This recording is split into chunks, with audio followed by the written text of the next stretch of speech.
이제 본격적인 겨울이 시작된 것 같습니다. 우리 혹한 가운데서도 늘 건강 조심하시고요. 또 은혜 가운데 거하시기를 주님의 이름으로 축복합니다. 60이 넘은 여성 두 분이 있었습니다. 한 사람은 인생이 덧없이 지나감을 한탄하면서 이제 세상 연락을 취하며 남은 생애를 살아가겠다라는 그런 마음을 가지고 인생을 삽니다. 그런데 또 다른 한 사람은 자기가 취미 생활을 산을 한번 타보겠다. 그래서 60 나이에 등산을 시작했어요.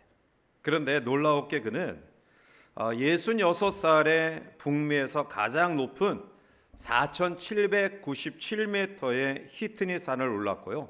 그리고 무려 91살에 일본의 후지산 4,955m의 정상에 올랐습니다.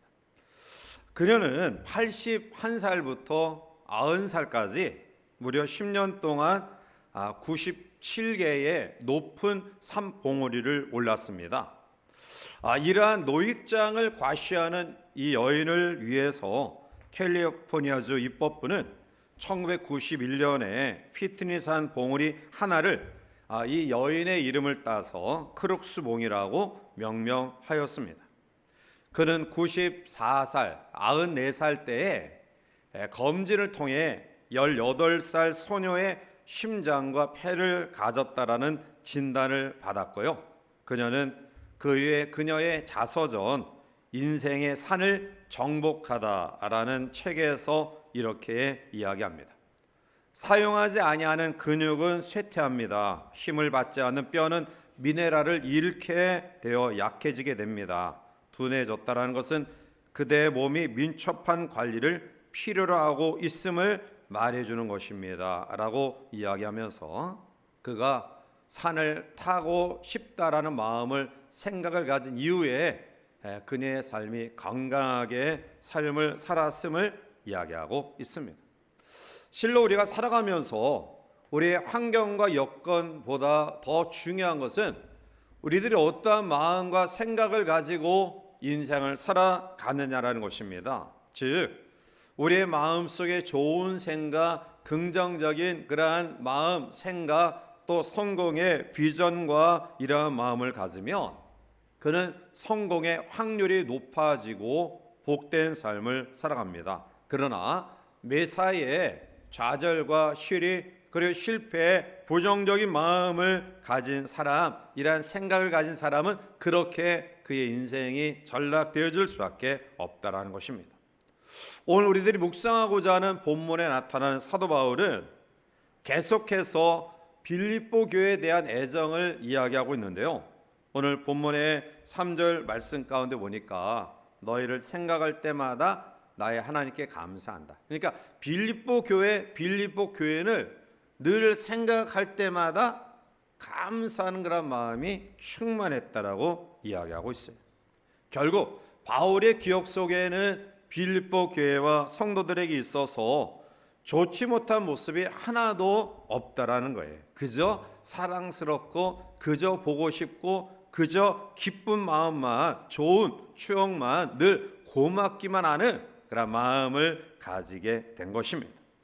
사도 바울이 많은 교회를 세웠습니다. 1차, 2차, 3차 전도 여행 과정 속에 그는 많은 교회를 세웠지만 이 빌립보 교회에 대해서는 특별한 애정을 가지고 있었던 것입니다. 그래서 빌립보 교회를 생각할 때마다 내가 이러한 마음을 가지고 있다라고 이야기하고 있는 것입니다.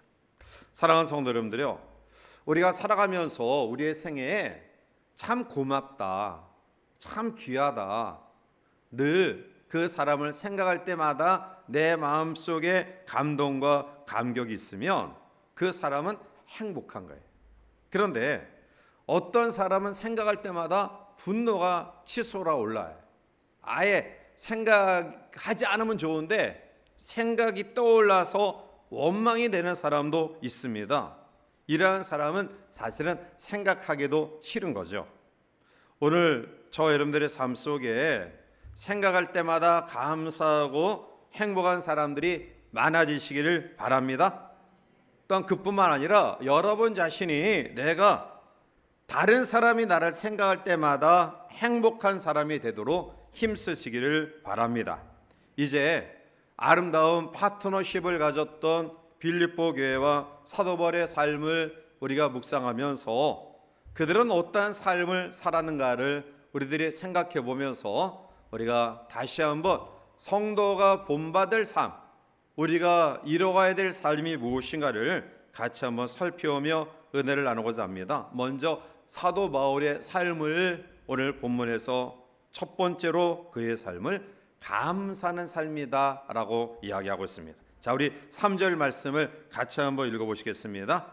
내가 너희를 생각할 때마다 나의 하나님께 감사하며. 아멘. 얼마나 아름다운 말입니까? 얼마나 은혜스러운 그런 말입니까? 오늘 성도들 가운데도 이러한 말들이 많아지기를 바랍니다. 우리 주변의 사람들을 보면서 당신을 생각할 때마다 감사합니다. 이렇게 인사. 당신을 생각할 때마다 감사합니다.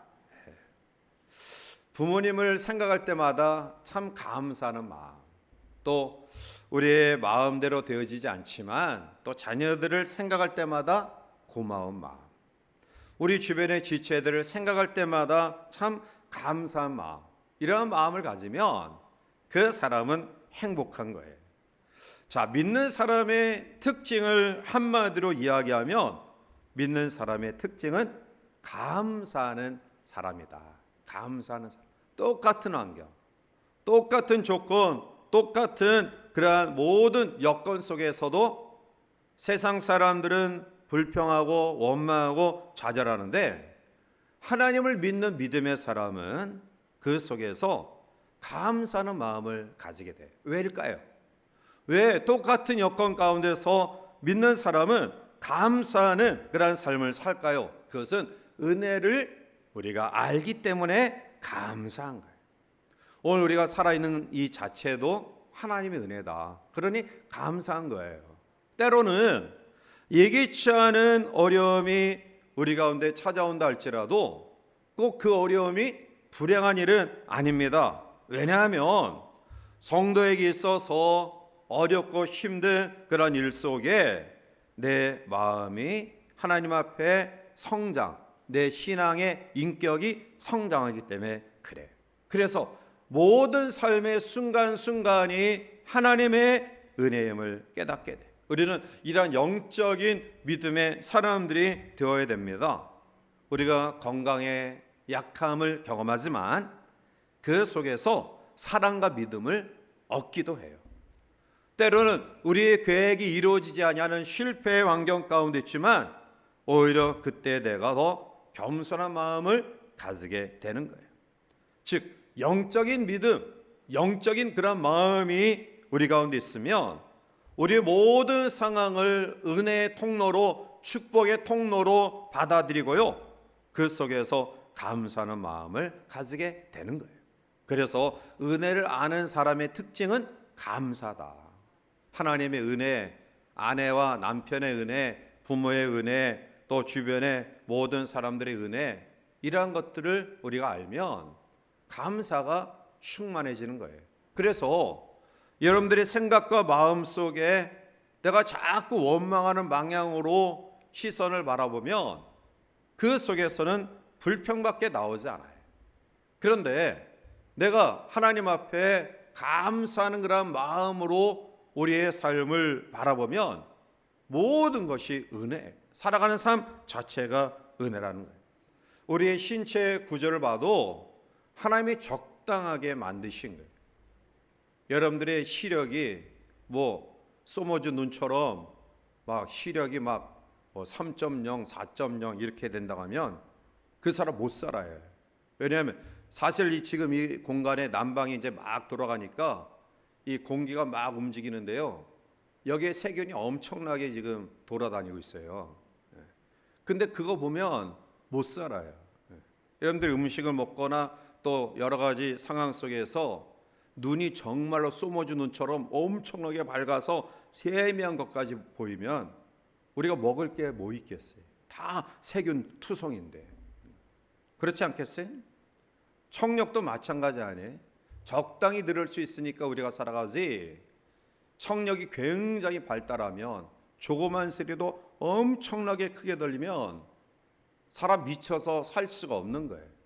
그냥 들을 수 있는 소리 듣게 하시고 때로는 듣지 말아야 될 소리 듣게 하지 않으시니까 우리가 살아가지요. 다 주변에 있는 소리 다 듣게 되면 아마 정신병 걸릴 거예요. 그러니까 우리 신체적인 조건이나 여건들을 보면서 우리가 하나님 앞에 감사하면 은혜로 우리의 삶이 살아가게 되는 거예요. 우리의 삶에 부정적인 부분도 있고 또 긍정적인 부분도 있어요. 또 밝은 부분도 있고요. 어두운 부분도 있어요. 그런데 우리는 그 속에서 어떠한 시선과 어떠한 시각과 어떠한 생각을 가지고 살아가느냐에 따라서 우리의 삶이 결정되는 거예요. 똑같은 상황, 똑같은 여건 가운데서 부정적인 면, 또 긍정적인 면, 어두운 면, 밝은 면, 어떤 면을 보고 살아가느냐라는 거예요. 누가 훌륭한 성도일까요? 누가 훌륭한 신앙인일까요? 기도하는 분 훌륭한 성도입니다. 또 찬양 잘하시는 분, 봉사하시는 분 훌륭한 분들입니다. 그런데 무엇보다도 훌륭한 성도는 매사에 감사하는 사람이에요. 감사하는 사람. 우리가 기도하면서도 불평하면 그 훌륭한, 하나님이 보실 때 너 훌륭한 성도다 이렇게 얘기하잖아요. 찬양 잘하면서도 마음 속에 미운 마음, 나쁜 마음 가지고 찬양하면 하나님이 그 찬양을 받으실까요? 우리가 하나님 앞에 헌신하고 봉사하면서도 입 대빨 나가지고 불평하고 일하면 하나님이 그거 기뻐하실까요? 그렇지 않아요. 우리가 조금 부족하고 조금 못하고 조금 여러 가지 어리석해도 그 매사에 감사합니다, 감사합니다 이런 마음을 가지면 하나님이 그 사람을 복되게 여기시는 거예요.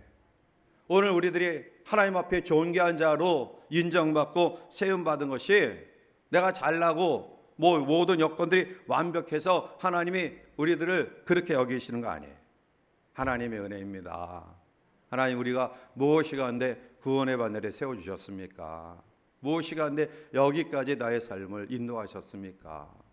하나님 앞에 많이 힘들고 많이 어렵고 많이 연약함 속에 또 질병 속에 우리가 고통스럽지만 그래도 그 속에서 감사하는 그런 마음을 가지니까 하나님이 그 사람을 귀히 여기시는 거예요.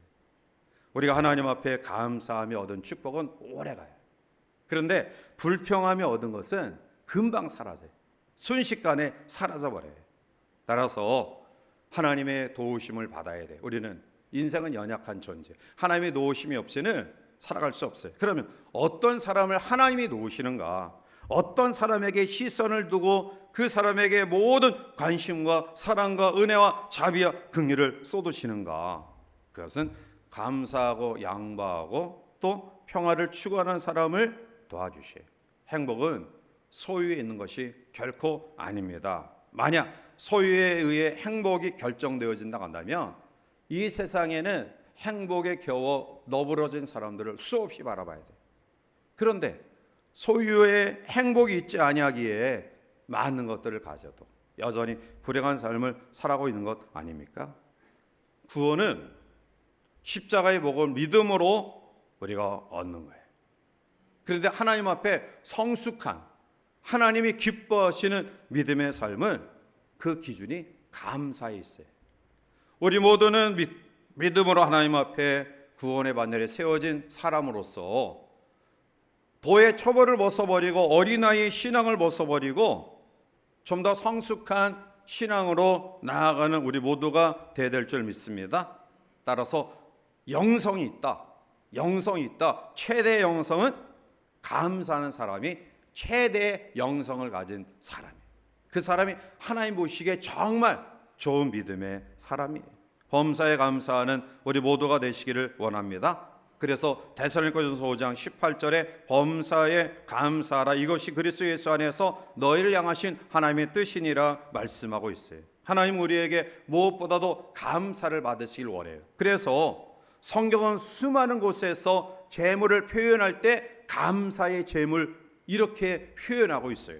시편 50편 23절에 감사로 제사를 드리는 자가 나를 영화롭게 하나니 어떤 사람이 하나님의 영광을 드러내느냐?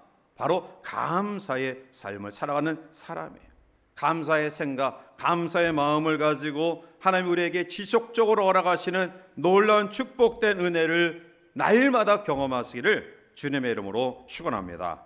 두 번째로 바울을 통해 우리가 본받아야 될 삶은 기도하는 삶이에요. 자, 우리 4절 넘어가서 함께 보겠습니다.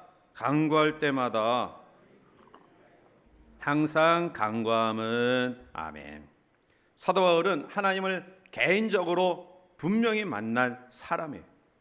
진정한 만남은 그 속에 대화가 있습니다. 대화가 즐거워요. 만나서 이야기하고 싶습니다. 하나님과의 만남도 마찬가지예요. 하나님과의 만남도 우리가 기쁘고 즐거우면 하나님과의 대화가 즐거워. 대화하고 싶은 마음을 가지는 거예요. 오늘 사도 바울은 간구할 때마다 하반절에 4절 하반절에도 항상 간구함은 말씀하고 있습니다. 기도는 성도의 특권입니다.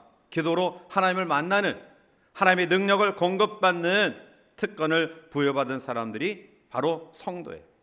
위로부터 능력이 부어지는 사람이 아름다운 삶이고, 위로부터 능력을 경험하는 사람이 복된 삶이고, 위로부터 부어지는 능력을 체험하는 사람이 이 세상에서 승리롭게 살아갈 수 있어요. 그런데 오늘날 많은 성도들이 기도를 부담스럽게 여겨요. 기도가 굉장히 어려운 것으로, 무거운 의무로 생각해요.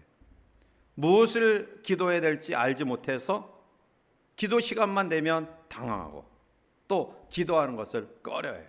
이것은 하나님과의 그 관계 속에서의 만남이 온전히 이루어지지 못했다라는 거예요. 사도 바울은 하나님 앞에 빌립보 교회를 생각할 때마다 간구함, 너희 무리를 위하여 기쁨으로 항상 간구했다라고 이야기하고 있어요.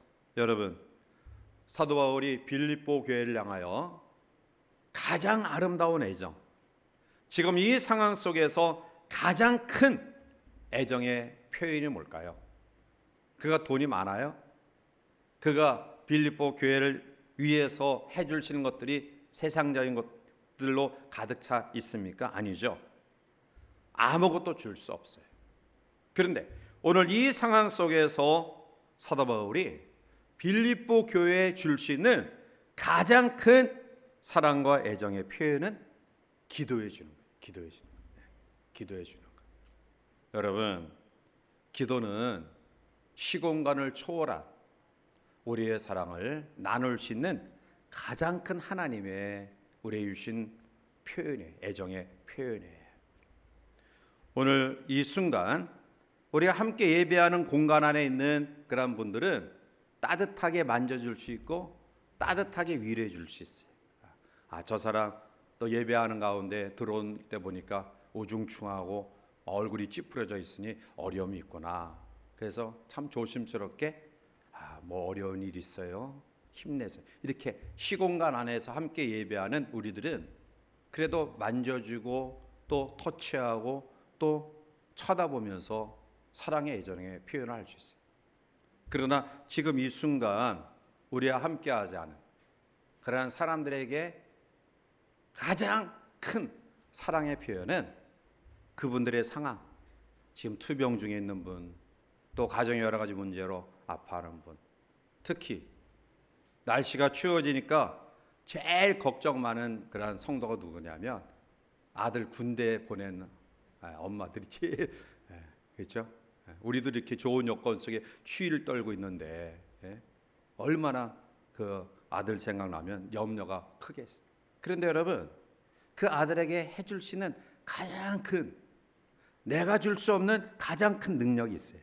그것은 그 아들 위해, 그 영혼을 위해 기도하는 엄마의 기도예요.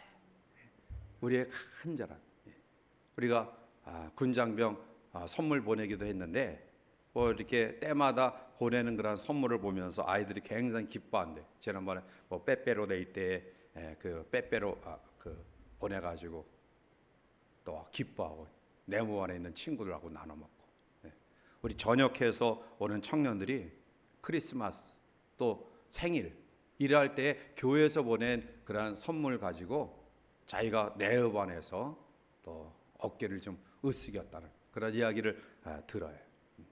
그 속에 담겨진 성도의 애정, 사랑, 기도, 그분들이 잘 건강하게 무사히 군복무를 마치고 훌륭한 하나님의 사람으로 또 교회 일꾼으로 세워지기를 원하는 간절한 마음. 바울이 지금 빌립보 교회에 갈 수 없어요. 그들에게 어떠한 것들을 제공할 수 없어요. 그런데 그들을 위해 기도하고 축복하고 있어요. 여러분, 이것보다 더 귀하고 아름답고 복된 일이 어디 있어요? 우리가 아무것도 할 수 없는 상황 가운데 빠져 있을 때라도 우리가 할 수 있는 유일한 길이 있다고 한다면 그것은 그 영혼을 위해서 기도하는, 그 영혼을 위해서 축복하는 기도뿐임을 기하고요.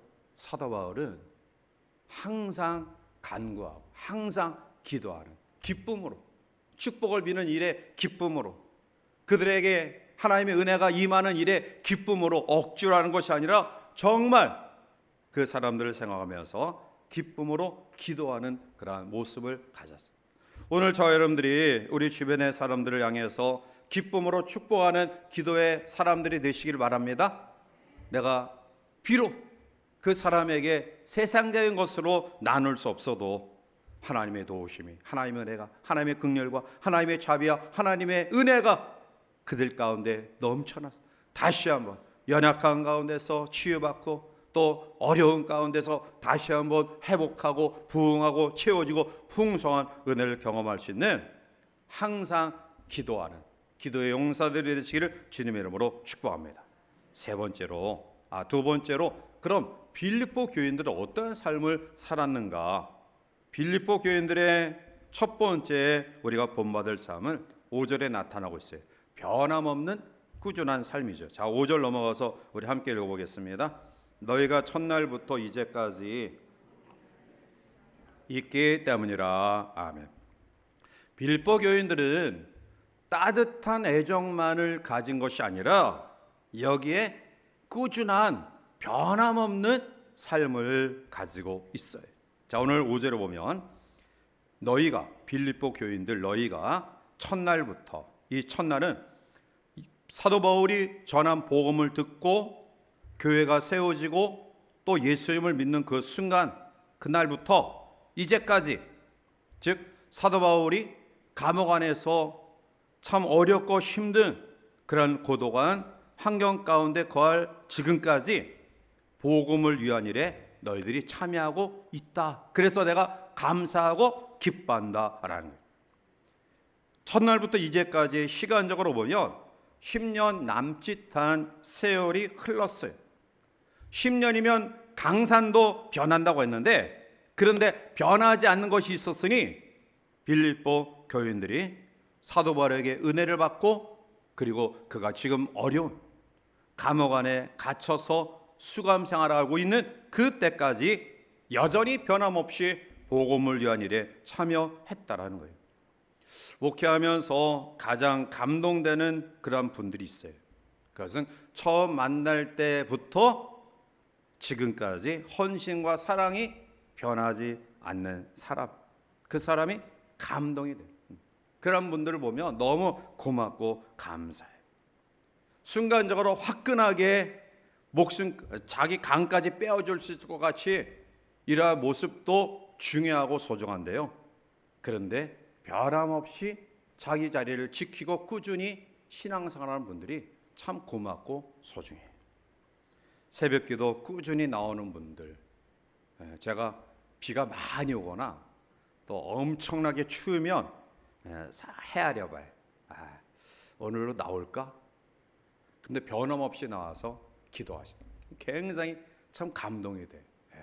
자, 이런 추운 날, 이런 엄청난, 뭐 우산 써도 온몸 비에 젖어가지고 앉아 있는 자체가 참 찌뿌둥한 그런 가운데도 여전히 오늘 여러분들도 마찬가지 아니에요? 추운 날씨 누가 따뜻한 방에서 군고구마 먹으면서 TV 앞에 있는 게 좋지 않아요.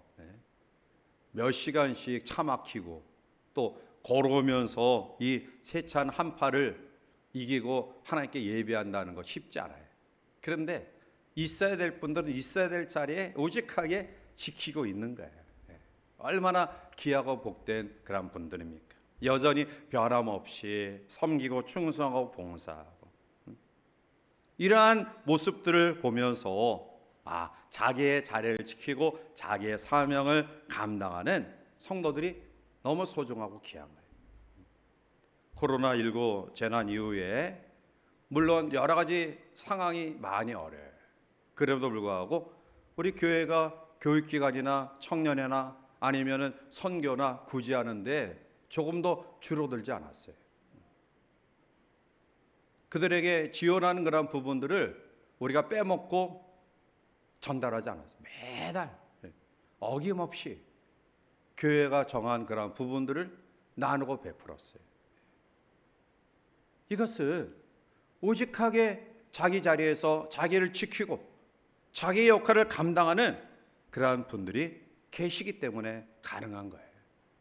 빌립보 교인을 통해 우리가 본받을 점은 너희들이 첫날부터 지금까지 여전히 변함없이 사도 바울의 복음의 사역에 함께 참여한 그런 모습이 너무나 소중한 거예요. 에스겔 46장 9절을 보면 그러나 모든 정한 절기 이 땅 백성이 나 여호와 앞에 나올 때에는 북문으로 들어와서 경배하는 자는 남문으로 나가고 남문으로 들어오는 자는 북문으로 나갈지라 들어온 문으로 도로 나가지 말고 그 몸이 앞으로 향한 대로 나갈지며 말씀하고 있어요.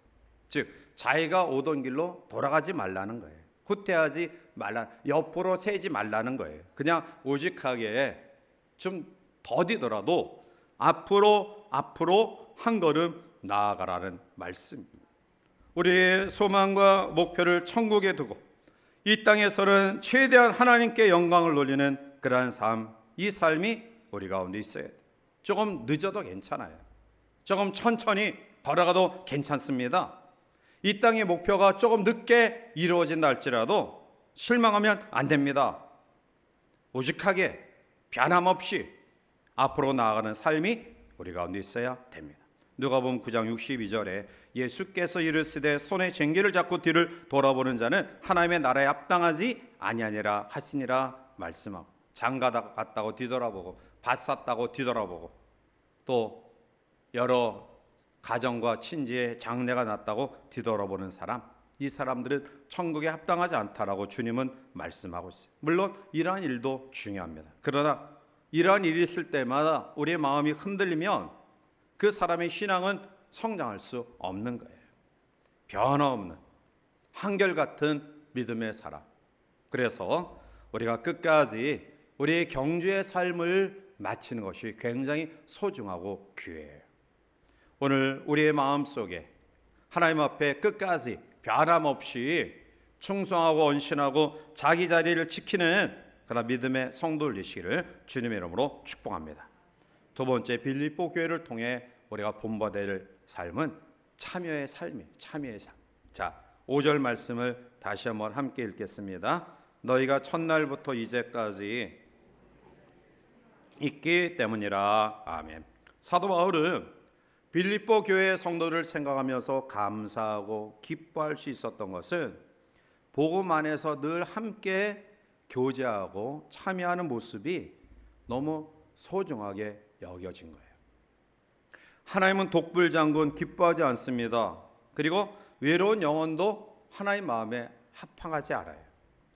독불장군은 금세 지쳐요. 그리고 쉽게 낙심합니다. 또 우리가 외로운 영혼, 고독을 즐기는 그런 영혼, 그 사람은 혼자 있으면 감정 기복이 심해져요. 그리고 병도 쉽게 생깁니다. 그래서 교제가 굉장히 중요한 거예요. 교제하기 위해서 시간을 내야 되잖아요. 또 물질도 써야 돼요. 교제하기 위해서 나의 관심과 내 모든 것들을 드러내야 돼요.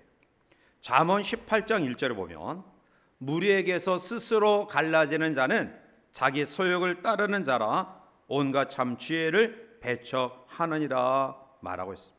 함께 교제할 줄 알아야 우리의 마음속에 지혜도 생기고요, 성격도 원만해지고요, 그리고 정도 붙어요. 그래서 제일 좋은 신자는 제일 먼저 교회 왔다가 제일 늦게 가는 성도가 제일 좋은 성도예요. 그러면 뭐 그렇게 표현하면 안 되겠지만 제일 좀 안 좋은 교회는 늦게 왔다가, 예배 시간 늦게 왔다가 축도 주기도문 전에 빠져나가는 사람, 그 사람 안 좋은 사람. 따라서 우리 같이 한번 따라해 보실까요? 제일 먼저 와서 제일 늦게 가자. 그렇다고 여러분들 계속 있으면 우리 관리 집사님이나 저나 문 잠그고 가야 되는데 그 사람 때문에 못 가면 힘들잖아요. 그러니까 적당한 때 가세요. 교회 안에 우리가 누구를 만나든 부담스럽고 거북하게 여겨서는 안 돼요. 그것이 어떠한 관계 속에 있든지 우리의 마음속에 문제가 남에게 있지 않다, 나에게 있다, 이런 마음을 가지시길 바랍니다. 교제, 참여, 그것은 하나님이 원하시는 삶이에요. 하나님은 모든 것들을 창조하신 능력의 분이에요. 그런데 왜 그분이 예수님을 이 땅에 보내셨을까요? 함께하기 위해서. 예수님이, 하나님이신 예수님이 그 사역, 구원의 사역, 복음의 사역 얼마든지 혼자 감당할 수 있어요. 근데 왜 부족한 제자들 세워서 상처받고 배신하고 반역하고 또 연약한 모습 자꾸 일깨워서 용기 주고 또 위로하고 소망 북돋우면서 되지도 않은 그런 제자들 이렇게 만들어서 일하실까요? 그것은 더불어 함께하는 정신이 하나님의 정신이고 예수님의 정신이고 교회의 정신이에요. 그래서 우리 모두의 마음속에 이 사람을 만나도 반갑고 저 사람을 만나도 반갑고 기뻐하는 관계로 만들어 가시길 바랍니다. 혹시 불편한 모습들이 있다고 한다면 내 문제구나, 나에게 문제가 있구나, 이러한 마음을 가지고 더 하나님 앞에 철저히 이러한 관계가 회복될 수 있도록 기도하는 우리 모두가 되시기를 주님의 이름으로 부탁을 드립니다. 예배 시마다 각 남녀 선교회, 구역 특별 기도회, 심야 기도회, 각 부서에 섬기는 일에도 열심하는 성도들 되시길 바랍니다. 특히 성도들의 이 경조사에는 같이 참석하는 것이 좋아요. 물론 많은 돈 들이지 않더라도 함께하는 것이 좋아요. 제가 어떤 순간에는 저분이 이 상당하신 분과 아무 상관없는데 오신 분이 계세요. 그러한 분들은 너무 감동스러워요. 물론 우리 애경사가 품앗이라고 이야기하지만 그럼에도 불구하고 우리가 그것을 좀 초월한 그런 마음을 가질 때 사람들의 감동을 주는 거예요. 이것이 바로 오늘 우리에게 필요하다. 예수님이 우리에게 허락하시는 참여의 기쁨, 그것은 주 안에서 헛되지 않은 복된 기쁨이에요. 때로는 교회가 문제가 많고 또 여러 가지 썩은 것 같이 보이는, 또 그 가운데 있는 교인들이 문제가 많은 것 같이 보이지만, 그래서 그러한 가운데서 자기가 자꾸 회피하면 그 사람 온전한 신앙으로 세워질 수 없어요. 같이 고뇌하고 같이 부딪히고 같이 그 속에서 다듬어가는 마음을 가질 때 성숙하게 되어지고 하나님이 기뻐하시는 믿음을 가지게 되는 거예요. 교인들이 마음 맞지 않는다고 우리가 서로 외면하면 안 돼요. 같이 있기를 힘쓰고요, 노력을 하셔야 돼요. 화가 난다고 자꾸 자기를 분리시키면 그 사람 혼자 도태돼요, 낙오돼요. 그러한 삶은 하나님이 기뻐하지 않아요. 외로운 영혼 하나님 기뻐하지 않아요. 함께 더불어 고통과 아픔과 기쁨과 즐거움을 나누는 그런 마음. 불만이 있다고 고독하게 혼자 속 끓이지 마셔요. 같이 터놓고 또 함께 기도하고 함께 찬양하고 이러한 모습들이 우리 가운데 있기를 원합니다. 말씀을 맺습니다. 바울과 빌립보 성도들은 굉장히 독특한 관계에 있었어요. 그들은 눈에서 멀어질수록 더 깊은 사랑을 나누었던 관계였습니다. 지금 육체적으로는 떨어져 있어요. 그래도 불구하고 영적으로 교통하고 있는 가장 아름다운 따뜻한 모습들을 우리에게 보여주고 있습니다. 이 마지막 때에 크리스천의 키워드는 협력과 연합과 파트너십이에요. 개인 플레이 할 때가 아닙니다. 교회가 똘똘 힘을 뭉쳐야 돼. 여러분, 우리가 지금 개인 플레이하고 또 분열하고 다투고 서로 정죄하고 비난할 때 아니에요. 왜냐하면 마귀는 자기 때가 얼마 남지 알아서 오는 사자같이 광명한 천사의 모양으로 우리 주변에 접근하고 있잖아요. 신천지가 요 녀석들이 예전에는 은밀하게 자기들 신분 드러내지 않고 접근했는데요. 이제는 신천지 신분을 드러내. 나 신천지다. 얼마나 악해졌냐 하면 각 교회를 섬기는 목사님들에게 신천지 교인들이 자기들 드러내면서 엉뚜당뚱한 책 보내고 엉뚜당뚱한 편지 보내고 지금 이러한 때에 지도자들 넘어뜨리려고 하고 믿음을 가진 성도들 넘어뜨리려고 하고 교회를 넘어뜨리려고 하는데 우리의 대적은 사탄 마귀인데 우리가 교회 내에서 서로 헐뜯고 다투고 또 서먹서먹한 관계를 맺고 있으면 이것은 옳은 모습 아니에요. 이러한 모습들이 우리 가운데 있다고 한다면 우리 같이 한번 때려보실까요? 내 탓이다. 안 치는 사람은 뭐예요? 다른 사람 탓이에요? 자, 같이 한번 따라해봅시다. 내 탓이다. 이 마음만 가지면 하나님이 피값으로 세운 교회 공동체를 건강하게 세우시고요. 이 마지막 때 선교하고 구제하고 하나님의 생명을 구원하는 일들을 힘있게 감당해 나가야 할 줄 믿습니다.